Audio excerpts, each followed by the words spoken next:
नमस्कार मंडळी, मोनिका पाटील ब्लॉगमध्ये मी तुम्हा सगळ्यांचं मनापासून स्वागत करत आहे. आणि आजच्या ब्लॉगमध्ये आपण बघणार आहे की अर्जुनला आम्ही स्वामी बनवले आणि तेच तुम्हाला मी या व्हिडिओमध्ये आज दाखवणार आहे. तुम्ही बघू शकता. कारण आमचे स्वामी तयार झालेले आहेत. जेवढा आम्हाला डेकोरेशनला वेळ लागला नाही तेवढा आमच्या पिल्लूला तयार करायला वेळ लागलेला आहे. आणि सगळ्या तयारी ही माझ्या लहान बहिणीने केल्या. बघू शकता माझ्या लहान बहिणीने सगळी तयारी केलेली आहे. कारण हा सारखा रडत होता अर्जुन आणि उठत होता, झोपत होता, ऐकत नव्हता. त्यामुळं तिने एकटीनंच केलेला आहे. आणि तिला मुळात काय कोणाचं काय केलेलं पसंत पण नाही येत. तिनं सावरलेलं आहे.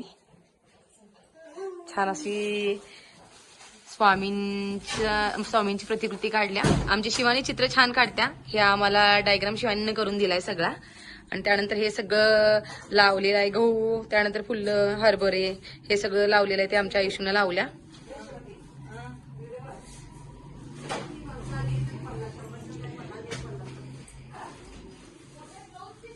आणि वडाची पानं पारंब्या मी पप्पांना आणायला सांगितलेलो. पप्पांनी ते आणून दिलं. कर्णला मी स्वामी बनवणार होतो पण ते मला नाही जमलं. पण त्याला आम्ही बाळूमामा केलं होतं, श्रीकृष्ण केलं होतं आणि शिवाजी महाराज सुद्धा बनवले होते. त्यानंतर आता म्हटलं बारकूला आपण स्वामी बनवूया आणि व्हिडिओ फोटो काढून घेऊया. त्यामुळं आज आम्ही बारकूसाठी हा सगळा घाट घातलेला आहे आणि हे स्वामींची प्रतिकृती काढलेली आहे. आणि आयुषू सगळं डेकोरेशन करून घेत आहे. वडाच्या झाडाची पानं सुद्धा आणि पारंब्या आणलेल्या आहेत मगाशी मी सांगितलं तुम्हाला. आणि त्यानंतर हिला आधी कोण काय केलेलं पसंत पडत नाही, त्यामुळे सगळं डेकोरेशन हीच करत होते. आणि त्यात बाळही खूप रडत होतं, कोणाचंच काहीच ऐकत नव्हतं. त्यामुळे मी त्याला घेऊन बसले होते.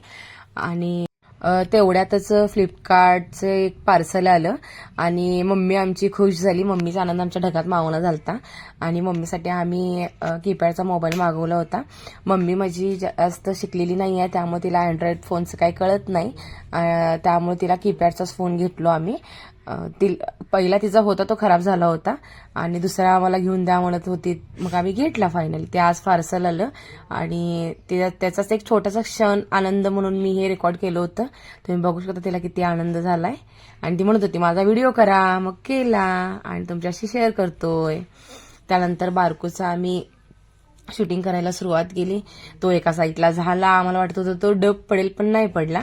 अजून तो एका साईडलाच होतोय आणि एन्जॉय केलं त्यानं. रडला वगैरे काही नाही. मधी मधी करून घ्यायचं नव्हतं तर मला वर घ्या म्हणत होता, कारण त्याला फिरायची सवय झाल्या. आणि बहिणींना बघितलं की तुम्हाला बाहेर नाही म्हणतोय त्यांना. तेवढ्यात कर्ण आला माझ्याजवळ. कर्णनं सुद्धा हे काढून घेतलं होतं. आणि जसं अर्जुनला काढलंयस तसं मला तू ते गंधाचं टिळक काढ असं त्याचं चाललं होतं. मग ते काढलं आणि तेवढ्यात तो म्हणत होता माझं व्हिडिओ दाखवतो मी कसं काढून घेतलंय. मग दाखवलं आणि अर्जुनला बोलवून व्हिडिओ करायचं चाललं होतं. स्वामींना मी खूप मानतोय आणि एक स्वामींची प्रचिती सांगायची म्हटली तर त्यांच्या प्रचित्या मला खूप आलेल्या आहेत. त्यातलीच एक आता मी तुमच्यासोबत शेअर करणार आहे. आणि त्यामुळं मी माझ्या मनात आले की अर्जुनला आपण स्वामी समर्थ बनवूया. ज्यावेळेस अर्जुन मला झाला मी हॉस्पिटलमध्ये होतो कोल्हापूरला. आणि साहेब दिवसा हॉस्पिटलमध्ये थांबायचे आणि रात्री वस्तीला गावाकडे यायचं. आणि त्यानंतर आलेल्या दिवशी साहेब खूप थकले होते, त्यांची झोप पूर्ण झाली नव्हती.